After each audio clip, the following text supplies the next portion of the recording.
Hello বন্ধুরা, আজকে আমি নিয়ে চলে এসেছি ইলিশ মাছ দিয়ে আজকে তোমাদের রেসিপি করে দেখাবো। বৃষ্টি ভেজা দুপুর আর গরম ভাতে ইলিশ মাছ দারুণ লাগে। কার কার ভালো লাগে আমাকে কমেন্ট করে জানিও। আমি আজকে তোমাদের দেখাবো কুমড়ো দিয়ে ইলিশ মাছের ঝোল। এখানে আমি ইলিশ মাছগুলো খুব ভালো করে ধুয়ে নিয়ে চলে এসেছি।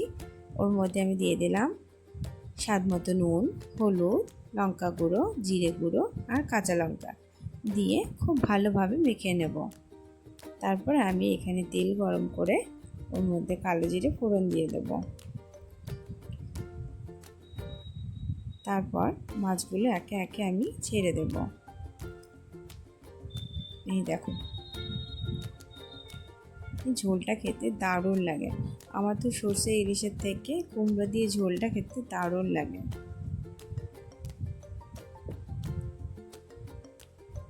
দিয়ে আমি একে একে মাছগুলো একবার উল্টে নেব।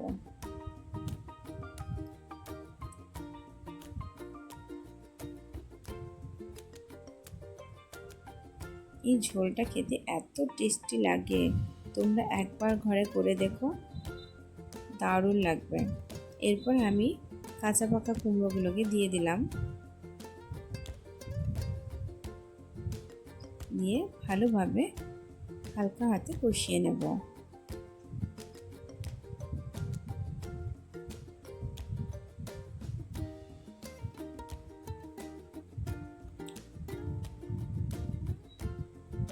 তেল ছেড়ে আসলে তারপর আমি জল দিয়ে দেব। আমার রেসিপিটা যদি তোমাদের ভালো লেগে থাকে তাহলে অবশ্যই চ্যানেলটিকে সাবস্ক্রাইব করে দিও আর আমাকে কমেন্ট করে জানিও। এই দেখো, তেল ছেড়ে এসছে।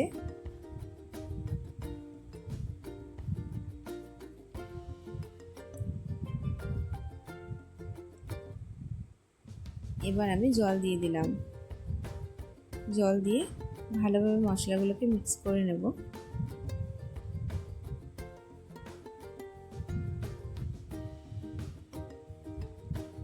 এরপর আমি ঢাকা দিয়ে দেব। এটা হতে বেশিক্ষণ সময় লাগে না, খুব জোর 15 থেকে 20 মিনিট। এরপর আমি ঢাকাটা খুলে দিলাম। এই দেখো, কুমড়োগুলো কি সুন্দর সেদ্ধ হয়ে গেছে, মাছটা হয়ে গেছে। এবার আমি নামিয়ে নেব। এটা দিয়ে কি সুন্দর সেন্ট বেরোচ্ছে। এই যে আমি নামিয়ে নিলাম, দেখিয়ে লোভ লাগছে, সুন্দর লাগছে। আর গরম ভাতের সাথে তো জাস্ট জমে যাবে। টাটা বন্ধুরা।